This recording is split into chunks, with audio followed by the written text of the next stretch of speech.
Tere tulemast vaatama Maiki TV-d ja täna me reastame erinevad võitlusstiilid nende efektiivsuse järgi. Punane, minu arvates kõige efektiivsem ja C siis kõige vähem efektiivsem. Praegu teeb kõik minu arvamuse järgi, aga kommentaaridesse ootan teie arvamust. Kas te nõustute minuga või ei? Ja kui ei, põhjendage ära ka. Alustame kohe. Brazilian Jiu-Jitsu. UFC algusaegadest oli Jiu-Jitsu üks kõige efektiivsemaid võitlusstiile üldse. Gracie tuli ja tegi kõigile uut ja vana, viidi maha, tõmbas mehed järjest lukku ja tõi igalt poolt võite, nii et Jiu-Jitsu kindlasti väga-väga efektiivne ja praegusenegi on ta üks mega oluline osa ilmselgelt kogu MMA mängust, nii et paneme Jiu-Jitsu siia A-sse. Karate. Kõik me oleme näinud Karate Kidi filmi, kus Daniel San tegi wax on, wax off, puhastas autot, korjas neid bonsai puusid ja värki. Aga võitlustiili poolest, Wonderboy Thompson on siukse karate stiiliga.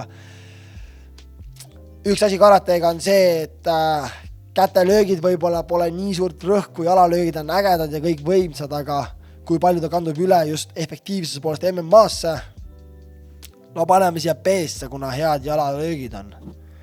Bare knuckle boxing, jällegi siuke, kui palju kasu nagu MMA-s boks on muidugi hea, aga tihti ka bare knuckle boxingusse lähevad praegu eriti just UFC võitlejad, kelle MMA karjäär on läbi saanud ja lähevad nagu veel viimast raha võtma bare knuckle boxingus, kuna see on siuke hea laamendamine, sest seal ühe löögi tabad, ilmselgelt kas on knockout või väga-väga suurt nagu damage'it teinud siis vastasele, nii et ainuke pluss, mis ma näen nagu bare knuckle boxingust üle tulles on see, et ilmselgelt sa ei karda lööki vastu võtta ja teiseks, sul peab olema hea oskus just boksi kaitses, nii et see kandub üle MMA-sse, kui sa enne teed bare knuckle'it ilma kindata, nüüd sa saad väikse kinda kätte, võib-olla veel turvalisem, nii et pane bare knuckle boxing oma brutaalsuse poolest siia B-sse.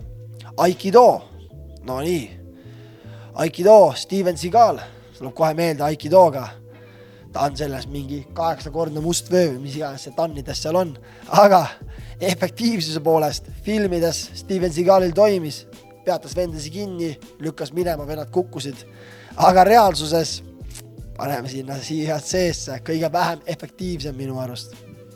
Muay Thai. No ilmselgelt mina püsti võitlejana ütlen, et Muay Thai väga võimas. Meil on ju palju näiteid sellest tänapäeva MMA-s, UFC-s kui teistes organisatsioonides. Rahval Fisiiv tuleb kohe pähe mulle oma brutaalsuse poolest, nii et Muay Thai minu jaoks väga efektiivne ja läheb nii-öelda esikohale. Capoeira. Brasiiliast tulnud siis võitluskunsti stiil, väga mänguline, mänglev, siuke flow, ilus vaadata, mingid asjad kindlasti kanduvad ka mingid löögid, pöördelöögid kanduvad capoeirast üle ka nagu püstivõitlusesse, aga efektiivsuse poolest ma panen ta pigem siia C-sse Aikido kõrvale, et Steven Seagal poleks üksi. Järgmine, kickboxing, minu taust siis. Siin ei saa väga palju arvamusi olla, ilmselgelt ma kõige efektiivsem ja ei ole variantigi. Ei muidugi sellist püstivõitlus, mina püstivõitlane näen, et kui sul on väga hea püstivõitlus, siis ma arvan, et seal maadluskaitset ja maasvõitlust on natuke lihtsam juurde õppida, kui võtame näiteks siis väga-väga hea mägede poisi kellegi maadleja. Tema püstivõitlus tuleb liiga kaua, ma arvan, järgi. Ma arvan, et on lihtsam õppida hea püstivõitlejana, hea maadluskaitse ja hoida fight püsti, kui et väga-väga hea maadlejana õppida püstivõitlus, kuna see, kuidas su keha areneb, kui sa teed püstivõitlus versus, kuidas sa teed maadlus, see on täiesti erinev. Maadlejad tavaliselt hästi tugevad sitked ja ka veidi kinnised puised versus siis nagu püstivõitlejad pigem lahtised, liikuvad kerged, nii et ma arvan, et on lihtsam õppida maadluskaitset, kui et saada väga eliit level püstivõitlejaks. Islam Makhachev, ma arvan, on üks siuke, kes on suutnud väga hästi oma püstivõitlust arendada, aga siiski on ka ilmselgelt temal mingid augud sees. Judo. No esimene, kes tuleb kohe meelde, on Ronda Rousey, kes tuli judo tausta pealt ja suutis mingi periood UFC-s väga hästi domineerida oma judoga. Nii et paneme judo samale pulgale, kus on Brazilian Jiu-Jitsu. Krav Maga, no nii. Kui keegi siin noaga või püstoliga või mingi muu esemega puuris ei ründa, siis suht kasutu, ma arvan. Nii et paneme seda siia tabeli põhja. Letway. Kui Muay Thai on the art of 8 limbs, ehk sul on käed, küüranukid, põlved ja jalalöögid, siis Letway võib ka peaga lüüa. Nii et peaga lüüa ei tohi MMA-s. Seega ta muutub Muay Thaiks. No, paneme siia judo kõrvale ta. Kui oleks pealöögid lubatud, siis tahaks kindlasti esimene. MMA, efektiivsus MMA-s, päris hea.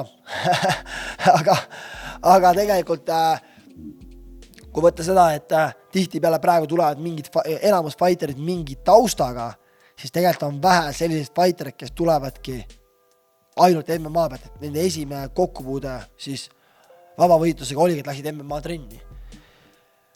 Kui on hea tiim, kes suudab siin väga hästi siis arendada ja arendada kõiki külgi, siis ma arvan, et Volkanovski on hea näide selle koha pealt ja George St. Pierre, seega paneme MMA efektiivsuse, paneme ta siia tippu ikka praegu.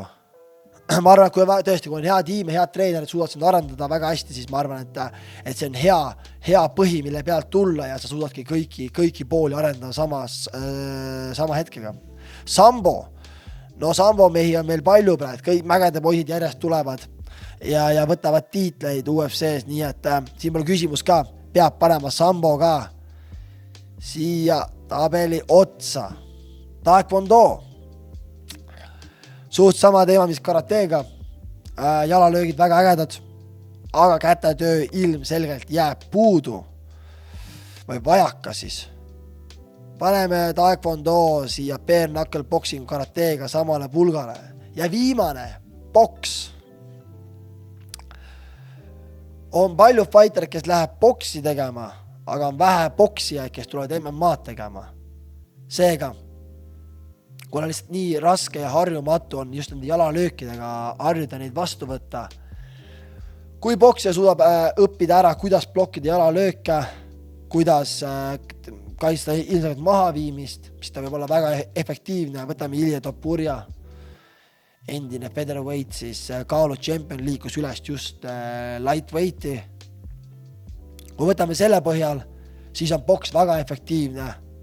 Aga ma paneks ta siia BJJ, judo ja Letwayga samale pulgale, nii et selline minu tabel, siis mis on kõige efektiivsem, mis kõige vähem efektiivsem. Jätke kindlasti kommentaarisse enda arvamus, kas te nõustute minuga või mitte. Pange kindlasti subscribe, pange like ja näeme järgmine kord Maiki TV-s. Aitäh teile!